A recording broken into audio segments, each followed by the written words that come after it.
Comment ಮಾಡೋಕ್ಕೂ ಮುಂಚೆ full video ನೋಡಿ ಅರ್ಥ ಆಯಿತು ಅನಿಸುತ್ತೆ. ಮಫ್ತಿ ನೋಡಾದ್ಮೇಲೆ ಇದ್ದಂಥ ಎಕ್ಸ್ಪೆಕ್ಟೇಷನ್ಸ್ನ ತಲೆಯಲ್ಲಿ ಮಡಿಕೊಂಡು ಈ ಸಿನಿಮಾನ ನೋಡಬೇಡಿ. ಝೀರೋ ಎಕ್ಸ್ಪೆಕ್ಟೇಷನ್ ಮಡಿಕೊಂಡು ಈ ಸಿನಿಮಾ ನೋಡಬೇಕು ಅಂತ ನಾನು ಸಜೆಸ್ಟ್ ಮಾಡ್ತೀನಿ. ಬ್ಯಾಕ್ಗ್ರೌಂಡ್ ಸ್ಕೋರು ಡ್ರಾಬ್ಯಾಕ್ ಅಂತಲೇ ಹೇಳ್ಬೋದು. ಬ್ಯಾಕ್ಗ್ರೌಂಡ್ ಸ್ಕೋರು ಒಂದು ಡಿಸಪಾಯಿಂಟ್ಮೆಂಟ್ ಅಂತಲೇ ಹೇಳ್ಬೋದು. ಬ್ಯಾಕ್ಗ್ರೌಂಡ್ ಸ್ಕೋರಿನ ಪ್ಲೇಸ್ಮೆಂಟ್ ಆಗಿರ್ಬೋದು ಮತ್ತು ಇಂಪ್ರೆಸಿವ್ ಆಗಿರಲಿಲ್ಲ. ಟೈಟಲ್ ಟ್ರ್ಯಾಕ್ ಏನಿದೆ ಭೈರತಿರಣಗಳದು ಅದು ಖಂಡಿತವಾಗ್ಲೂ ತುಂಬ ಇಷ್ಟ ಆಯಿತು, ಚೆನ್ನಾಗೂ ಇತ್ತು. ಖಂಡಿತವಾಗ್ಲೂ ಇಷ್ಟ ಆಗುತ್ತೆ, ಇಷ್ಟ ಆಗೋದೇ ಇಲ್ಲ ಅಂತಲ್ಲ, ಬಟ್ ಕೆಲವೊಂದು ಕಡೆ ಪ್ಲೇಸ್ಮೆಂಟ್ ತುಂಬಾ ಮಿಸ್ ಆಯಿತು ಅಂತ ಅನಿಸ್ತು. ಹೆಂಗಾಗುತ್ತೆ ಅಂದರೆ ಲೈಕ್ ಬ್ಯಾಕ್ಗ್ರೌಂಡ್ ಸ್ಕೋರು ಮಾಸಾಗಿ ಬರ್ತಿದೆ ಅಂದಾಗಲೇ ಬರೋದು ನಿಂತೋಗ್ಬಿಡುತ್ತೆ. ಬಟ್ ಆ ಒಂದು ಎಕ್ಸ್ಪೆಕ್ಟೇಷನ್ಸ್ ರೀಚ್ ಆಗಲಿಲ್ಲ ಅಂತ ನನಗನ್ನಿಸ್ತು. ಕ್ಯಾರೆಕ್ಟರ್ಗೆ ತಕ್ಕಂಗೆ ಆ್ಯಕ್ಟರ್ಸ್ ತೊಗೊಂಡಿದ್ದಾರೆ, ಬಟ್ ಸ್ಕ್ರೀನ್ ಪ್ರೆಸೆನ್ಸ್ನ ತುಂಬ ಕಮ್ಮಿ ಕೊಟ್ಟಿದ್ದಾರೆ. ಫಸ್ಟ್ ಹಾಫು ಲಾಸ್ ಇಲ್ಲ, ಬಟ್ ಮಾಸ್ ಇನ್ನೂ ಬೇಕಿತ್ತು. ಯಾಕೆಂತಂದರೆ ನಿಮಗೆ ಗೊತ್ತಿದೆ Bhairathi Ranagal is a prequel of Mufti. So Narthan ಅವರು ಅವರ ಒಂದು ಡೈರೆಕ್ಷನ್ ವರ್ಕ್ನ ಒಂದು ಪೀಕ್ ಲೆವೆಲಲ್ಲಿ ಎಕ್ಸಿಕ್ಯೂಷನಲ್ಲಿ ಆಡಿಯನ್ಸಸ್ಗೆ ಬೇಕಾಗಿರುವಂಥದ್ದನ್ನು ತಲುಪಿಸಿದ್ದಾರೆ. ಆದರೆ ಮಫ್ತಿಲಿ ನೀವು ಸಾಕಷ್ಟು ಮಾಸ್ನ ನೋಡಿರ್ತೀರ, ಬಟ್ ಆದರೆ ಈ ಸಿನಿಮಾದಲ್ಲಿ ಮಾಸ್ ಅನ್ನೋದಕ್ಕಿಂತ ಸೆಂಟಿಮೆಂಟಲ್ನ ತುಂಬ ಜಾಸ್ತಿ ಯೂಸ್ ಮಾಡಿದ್ದಾರೆ. ಡೈಲಾಗ್ಸ್ಗೆ ಫಿದಾ ಆಗೋದ. ಡೈಲಾಗ್ಸೇ ತುಂಬ ಹೈಲೈಟು ಅಂತ ಹೇಳ್ಬೋದು. ಏನಕ್ಕೆ ಅಂತಂದರೆ ಇಡೀ ಸಿನಿಮಾದಲ್ಲೇ ಫುಲ್ ಕಂಪ್ಲೀಟ್ ಡೈಲಾಗ್ಸ್ ಕೊಟ್ಟಿಲ್ಲ. ಅಂದರೆ ಬೇರೆ ಸಿನಿಮಾಗಳ ಥರ ಫಾದರು ಮದರು ಬ್ರದರು ಸಿಸ್ಟರು ಅಂತ ಕಷ್ಟ ಆಗಂಗೆ ಡೈಲಾಗ್ಸ್ ಕೊಟ್ಟಿಲ್ಲ, ಕೊಟ್ಟಿರೋದು ಇಷ್ಟ ಆಗಂಗೆ ಕೊಟ್ಟಿದ್ದಾರೆ. ಮತ್ತು ಪ್ರತಿಯೊಂದು ಡೈಲಾಗ್ಸಲ್ಲಿ ಒಂದು ಡೆಪ್ತ್ ಮೀನಿಂಗ್ ಏನಿದೆ ಅದು ಖಂಡಿತವಾಗ್ಲೂ ಇಷ್ಟ ಆಗುತ್ತೆ. ಒಂದು ಮೆಚುರಿಟಿ ಲೆವೆಲಲ್ಲಿ ಡೈಲಾಗ್ಸ್ ಇದೆ, ಒಂದು ತೂಕ ಇರುವಂಥ ಡೈಲಾಗ್ಸ್ ಅಂತಲೂ ಹೇಳ್ಬೋದು. ಹೀರೋಯಿನ್ಗೆ ಸ್ಕ್ರೀನ್ ಟೈಮ್ ಕಮ್ಮಿ, ಬಟ್ ಕನೆಕ್ಟಿವಿಟಿಗೆ ತುಂಬ ಚೆನ್ನಾಗಿ ಕೊಟ್ಟಿದ್ದಾರೆ. ಸಿನಿಮಾ ಶುರು ಆಗುತ್ತೆ ಅಂದರೆ ಒಂದು ಊರಿನ ಒಂದು ವಾಟರ್ ಸ್ಕ್ಯಾರ್ಸಿಟಿ, ನೀರಿನ ಉತ್ಪಾದನೆ ಕಮ್ಮಿ ಇದ್ದಾಗ ಜನರು ಎಷ್ಟು ಕಷ್ಟಪಡ್ತಾರೆ ಅನ್ನೋದನ್ನ ಒಂದು ವಿಜುವಲಲ್ಲಿ ತೋರಿಸಿದಾರಲ್ಲ, ಲೈಕ್ ಅದಕ್ಕೆ ನಾನು ಫಿದಾ ಆಗೋದೆ. ಒಂದು ಯುನೀಕ್ ಕಾನ್ಸೆಪ್ಟಲ್ಲಿ ಥಿಂಕ್ ಮಾಡಿದ್ದಾರೆ, ತುಂಬ ಯುನೀಕ್ ಆಗಿತ್ತು ಅಂತ ಅನಿಸ್ತು. ಕಂಪೇರಿಟಿವ್ಲಿ ಇವಾಗ ರನ್ನಿಂಗಲ್ಲಿರ್ತಕ್ಕಂಥ ಮೂವಿಗಳಲ್ಲಿ ದ ಬೆಸ್ಟ್ ಮೂವಿ. ಈ ಎಲ್ಲ ಸಿನಿಮಾಗಳು ರಿಲೀಸ್ ಆಗಬೇಕಾದ್ರೆ ಕ್ಲೈಮ್ಯಾಕ್ಸ್ 20 ಮಿನಿಟ್ಸು ಪೈಸಾ ವಸೂಲು ಅದು ಇದು ಅಂತೆಲ್ಲ ಟ್ರೆಂಡ್ ಏನಿತ್ತು ಅದನ್ನು ಬ್ರೇಕ್ ಮಾಡಿದ್ದಾರೆ. ಇವರು ಸ್ಟಾರ್ಟಿಂಗಿಂದನೇ ಪೈಸಾ ವಸೂಲು ಅನ್ನೋ ಫೀಲ್ನ ಕೊಡ್ತಾ ಹೋಗ್ತಾರೆ. ಯಾಕೆ ಅಂತಂದರೆ ನಾವು ಪ್ರತಿ ಸಿನಿಮಾನ ಕ್ಲೈಮ್ಯಾಕ್ಸ್ 20 ಮಿನಿಟ್ಸೋ ಇಲ್ಲ ಸ್ಟಾರ್ಟಿಂಗ್ 20 ಮಿನಿಟ್ಸೋ ಇಲ್ಲ ಮಧ್ಯದ ಯಾವುದೋ 20 ಮಿನಿಟ್ಸ್ನ ನೋಡೋಕೆ ಹೋಗಲ್ಲ. ನಾವು ಕೊಡೋ ದುಡ್ಡು ಇಡೀ ಸಿನಿಮಾನ ನೋಡೋಕೆ ಹೋಗ್ತೀವಿ. ಸೊ ಆ ಒಂದು ಇಡೀ ಸಿನಿಮಾ ನೋಡಬೇಕಾದ್ರೆ ನಮಗೆ ಎಷ್ಟು ಸತಿ ಬೋರ್ ಆಗುತ್ತೆ, ಎಷ್ಟು ಸತಿ ಲ್ಯಾಗ್ ಹೊಡಿಯುತ್ತೆ, ಎಷ್ಟು ಸತಿ ಎದ್ದೋಗ್ಬಿಡವ ಅನಿಸುತ್ತೆ ಅನ್ನೋದು ಕೂಡ ಮ್ಯಾಟ್ರ್ ಆಗುತ್ತೆ. ಬಟ್ ಆದರೆ ಈ ಸಿನಿಮಾದಲ್ಲಿ ಎಲ್ಲೂ ಕಡೆ ನನಗೆ ಬೋರು ಕೂಡ ಆಗಲಿಲ್ಲ, ಲ್ಯಾಗೂ ಆಗಲಿಲ್ಲ, ರೆಂಡರು ಆಗಲಿಲ್ಲ, ಏನೂ ಆಗಲಿಲ್ಲ.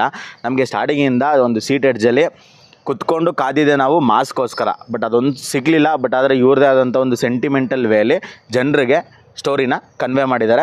ಡೈರೆಕ್ಷನ್ ವರ್ಕ್ ಆಗಿರ್ಬೋದು, ವಿಜುವಲ್ಸ್ ಆಗಿರ್ಬೋದು, ಸ್ಕ್ರೀನ್ ಪ್ಲೇ ಆಗಿರ್ಬೋದು ಟಾಪ್ ನಾಚು. ಡಿಸಪಾಯಿಂಟ್ಮೆಂಟ್ ಒಂದೇ ನಾನು ಹೇಳ್ದಂಗೆ ಬ್ಯಾಕ್ಗ್ರೌಂಡ್ ಸ್ಕೋರು ಸ್ವಲ್ಪ ಇನ್ನೂ ತುಂಬ ಚೆನ್ನಾಗಿ ಹೈಪ್ ಕೊಟ್ಟು ಇಂಪ್ರೆನ್ಸಿವ್ ಆಗಿ ಕೊಟ್ಬಿಟ್ಟಿದ್ದಿದ್ರೆ ಸೂಪರ್ ಫ್ಯಾಂಟಾಸ್ಟಿಕ್ ಮೈ ಬ್ಲೂಡಿಂಗ್. ಇಡೀ ಸಿನಿಮಾ ಡಿಪೆಂಡ್ ಆಗೋದು ಕ್ಲೈಮ್ಯಾಕ್ಸ್ ಮೇಲೆ. ಬಟ್ ಆದರೆ ಈ ಸಿನಿಮಾದ ಕ್ಲೈಮ್ಯಾಕ್ಸು ಸ್ಯಾಟಿಸ್ಫೈ ಮಾಡಲ್ಲ, ಏನೋ ಒಂಥರ ಲೈಕ್ ಇನ್ನೂ ಏನೋ ಬೇಕಿತ್ತು ಅಂತ ನನ್ನ ಫೀಲ್ ಕೊಡುತ್ತೆ. ಬಟ್ ಆದರೆ ಒಂದು ಸಿಂಪಲಾಗಿ ತೊಗೊಂಡೋಗಿದ್ದಾರೆ, ಸಿಂಪಲಾಗಿ ಎಂಡ್ ಮಾಡಿದ್ದಾರೆ, ಜಾಸ್ತಿ ಮಾಸ್ ಕೊಟ್ಟಿಲ್ಲ ಇದರಲ್ಲಿ. The mass we wanted we missed.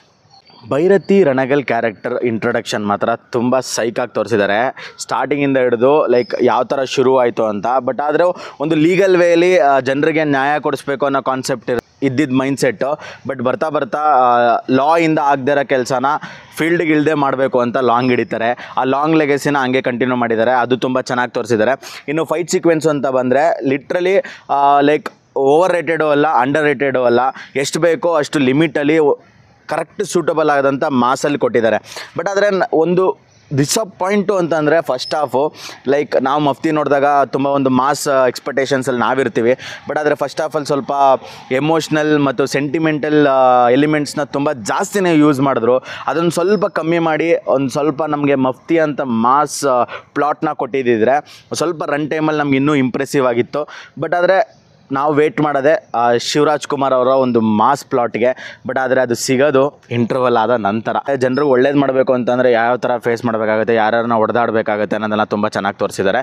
ಒಂದು ರಿವೆಂಜ್ ಒಂಥರ ಚೆನ್ನಾಗಿ ತೋರಿಸಿದ್ದಾರೆ.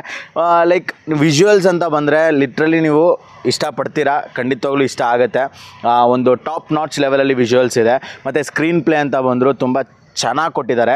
ಆದರೆ ಎಲ್ಲದಕ್ಕಿಂತ ಹೆಚ್ಚಾಗಿ ನನಗೆ ಇಷ್ಟ ಆಗಿದ್ದು ಏನಂದರೆ ಫಸ್ಟ್ ಹಾಫಿಂದ ಹಿಡಿದು ಸೆಕೆಂಡ್ ಹಾಫ್ವರೆಗೂ ಮಫ್ತಿಗೆ ರಿಲೇಟ್ ಆದಂಥ ಕೆಲವೊಂದು ಕನೆಕ್ಟಿವಿಟಿ ತುಂಬ ಚೆನ್ನಾಗಿ ಎಕ್ಸ್ಪ್ಲೇನ್ ಮಾಡಿದ್ದಾರೆ, ಜನರಿಗೆ ಕನ್ವೆ ಮಾಡಿದ್ದಾರೆ. ಅಂದರೆ ಲೈಕ್ ಪ್ರತಿಯೊಂದು ಸಿಚುವೇಶನ್ನು ಹೇಗಾಯಿತು ಏನಕ್ಕಾಯಿತು ಅನ್ನೋದನ್ನ ಒಂದು ಎಕ್ಸ್ಪ್ಲನೇಷನ್ನು ಒಂದು ಕ್ಲಾರಿಟಿ ಈ ಸಿನಿಮಾದಲ್ಲಿ ಕೊಟ್ಟಿದ್ದಾರೆ ಅಷ್ಟೇ. ಅದು ಬಿಟ್ಟರೆ ಇನ್ನು ಪಾರ್ಟ್ 3 ಅಂದರೆ ಈ ಒಂದು ಸೀಕ್ವೆಲ್ ಬರುತ್ತಾ ಅನ್ನೋದನ್ನ ಕಾದು ನೋಡಬೇಕು. ಸೊ ನೋಡೋಣ ಹೇಗಿರುತ್ತೆ ಅಂತ. ಬಟ್ ಆದರೆ ನರ್ತನ್ ಅವರಿಂದ ಲೈಟಾಗಿ ಡಿಸಪಾಯಿಂಟ್ ಆಯಿತು. ಬಟ್ ಏನೂ ಮಾಡೋಕ್ಕಾಗಲ್ಲ. ಬಟ್ ಆದರೆ ಸಿನಿಮಾ ಮೋಸ ಇಲ್ಲ, ಬಟ್ ಮಾಸ್ ಬೇಕಿತ್ತು. ಖಂಡಿತವಾಗ್ಲೂ ಕನ್ನಡ ಸಿನಿಮಾಗಳನ್ನ ಥಿಯೇಟರ್ಸಲ್ಲಿ ಹೋಗಿ ನೋಡಿ. ಸಿಗೋಣ ಮುಂದಿನ ರಿವ್ಯೂಲಿ. ಅಲ್ಲಿವರೆಗೂ ನಗ್ನಗ್ತಾ ಇರಿ.